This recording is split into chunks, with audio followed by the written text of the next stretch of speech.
Cilmi baaris qoto dheer oo ay samaystay hay'ad ka shaqaysa cilmiga jinsiyada ku taalo dalka Jarmalka ayaa dhowaan shaacisay in xilliga ugu wanaagsan galmada ay tahay xilliyada qabowga ama gaar ahaan qoraxda marka ay dhacdo, iyadoo arrintaasina raga ay raaxo waali ah ka helaan waqtiyada qaboobaha iyo mugdiga.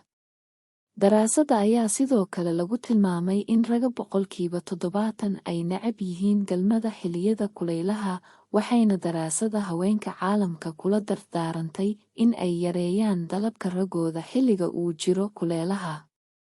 Waxaa kaloo la sheegaa dumarka buurbuuran ay iyagana jecel yihiin galmada habeenkii, waayo naagaha noocan ah cambarkooda waa suuf aan qoto dheer lahayn.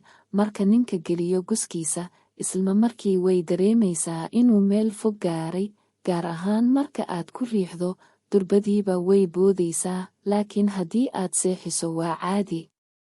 Waxaa jira qaab cusub oo loo waso naagahan ugu macaanka badan xagga galmada.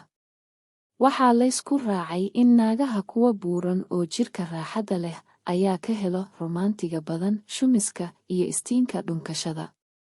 Intaa waxaa dheer, marka istiinka lagu bilaabo naagaha buurbuuran, siilkooda wuxuu keenaa qoyaan cad oo waxaa jiidma faruuraha cambarka, wayna soo bararan. Xasuusnow markaas in aad howsha wado, haddii aad biyo baxdana isku day in aad iyada u raaxayso oo aad ugu yaraan farayso.